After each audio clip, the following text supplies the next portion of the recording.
저희가 개발한 디지털 치료기기를 의사가 처방하고 스마트폰이나 가족 내 TV를 통해서 편리하게 치료받을 수 있고 저희 서비스를 통해서 건강하게 행복할 수 있게 하는데 저희 회사가 큰 이바지를 할 수 있도록 최선을 다할 것을 약속드리겠습니다.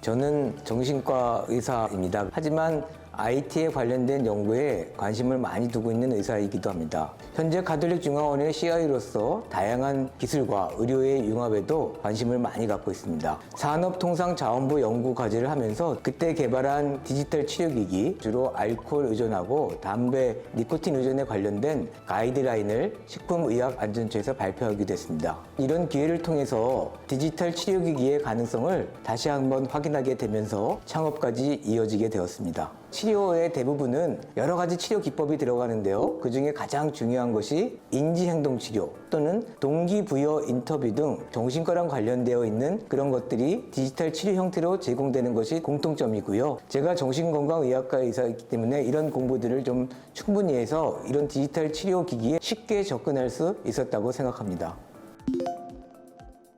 디지털 치료기기는 의학적 장애나 질병을 예방관리 치료하기 위해 환자에게 근거 기반의 치료적 개입을 제공하는 소프트웨어 의료기기입니다. 우리가 웰리스 같이 사용하는 여러 가지 치료 또는 카운셀링하는 애플이 있는데 조금 더 과학적으로 또 의학적으로 접근이 돼서 근거를 만들어서 하는 것이 소프트웨어 의료기기라고 할 수 있겠습니다.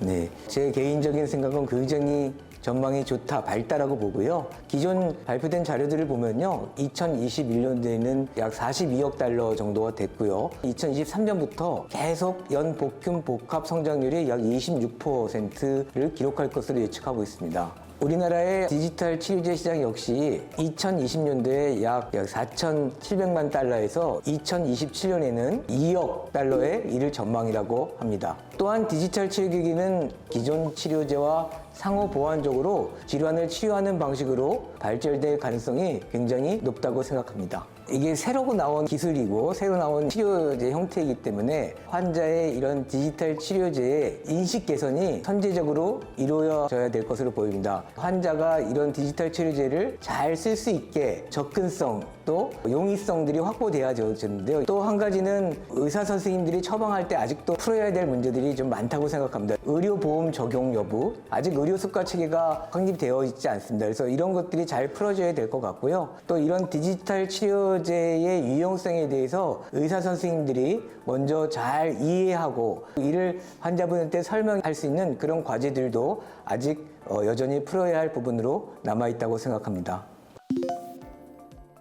디지털팜은 KT와 한미약품과 의기투합해서 실제 굉장히 유용하고 안전한 디지털 치료기기를 제대로 만들어 보자고 힘을 합치게 되었습니다. 단순한 건강관리나 증진의 수준을 넘어서 구체적인 질환의 효과적인 예방 또 치료가 가능한 디지털 치료제 시장이 앞으로 매우 확대될 것으로 판단하고 이러한 시장 진입을 본격화했다는 의미가 있다고 하겠습니다. 그래서 디지털 헬스케어 시장에서도 선도적 역할을 해나가겠다는 각 기관의 최고 경영자의 의지가 담겨 있다고 볼 수 있겠습니다.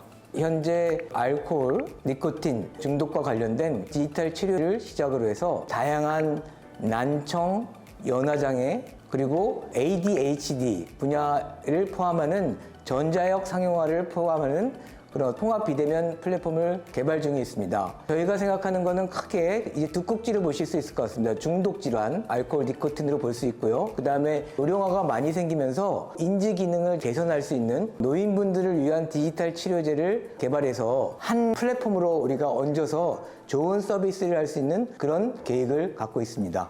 일단은 풍부한 임상적 근거 기반이 있다고 생각합니다. 저도 물론 이제 정신건강의학과 의사고 같이 하고 있는 많은 전문의 선생님들 그리고 기타 여러 부분에 관련된 임상 부분이 이제 포함이 되어 있고요.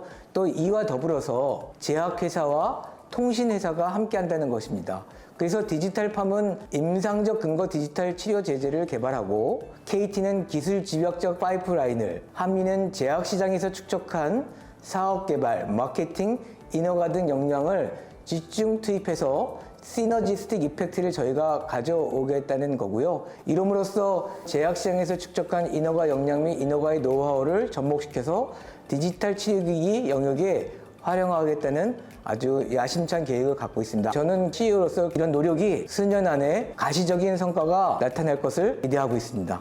올해는 파이프라인의 탐색, 확증 임상, 그리고 이를 넘어선 비즈니스 모델을 개발에 우리가 집중할 생각입니다. 또한 다양한 파이프라인을 확대하면서 사용자 편의성이 높은 디지털 치료기기 플랫폼을 제공하는 것이 목표이고, 이를 위해서 2023년 1분기 이후에 가톨릭대 기술지재회사 KT 한미약품이 참여하는 프리-A 단계의 투자를 적극적으로 유치할 계획을 갖고 있습니다. 제가 임상의사긴 하지만 이런 다양한 분야의 전문가들과 협력해서 여러 가지 좋은 일을 하는데 융합이라는 과정이 굉장히 즐겁고 의미 있고요. 이런 것을 통해서 글로벌한 경쟁력을 갖는 그런 어떤 회사로 거듭나고 싶습니다. 구체적으로 말씀드리면 이렇게 저희가 개발한 디지털 치료기기를 의사가 처방하고 처방한 기간 내에 스마트폰이나 가족 내 TV를 통해서 편리하게 치료받을 수 있고, 그러면서 의료 접근성이 불편한 고령 환자나 시간이나 경제적 부담에 어려운 분들한테 효용성을 극대화할 수 있을 거라고 생각하고요. 또 저희가 Patient Generated Health Data,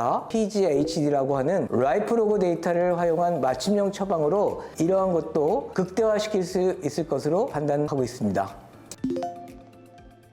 시대적 흐름이 결국에는 디지털 트랜스포메이션으로 가고 있고, 이것을 통한 융복합의 시대가 오고 있습니다. 그래서 현 시점에 여러 가지 산업의 상호 협력과 발전이 굉장히 중요하다고 생각합니다. 그래서 이러한 것에 대한 공동 어젠드도 만들어 주시고, 또 이에 대응하는 오픈 이노베이션 협업의 구심점이 되어 주셨으면 좋겠고요. 여러 가지 법이라든지 제도가 아직 디지털 파움 같은 스타트업이나 이런 회사들이 하기 어려운 부분이 굉장히 있다고 생각합니다. 이런 것들을 같이 공동으로 대응하고 좀 풀어주시는 그런 역할을 기대하고 있습니다. 이 세상이 너무 급변하고 있는 것 같습니다. 출생률은 인구 절벽이라고 할 정도로 떨어지고 있고, 또 노령화 사회, 앞으로 100세 시대가 정말 열릴 것 같습니다. 이런 급변하는 세상 속에서 디지털 헬스, 디지털 치료기기가 어떤 위치를 가질 건지는 저나 또는 이걸 들으시는 분이나 공감하고 있으리라고 생각합니다. 디지털팜은 이러한 시대에 맞춰서 저희 서비스를 통해서 건강하게 그리고 윤택하고 행복할 수 있게 하는데 저희 회사가 큰 이바지를 할 수 있도록 최선을 다할 것을 약속드리겠습니다.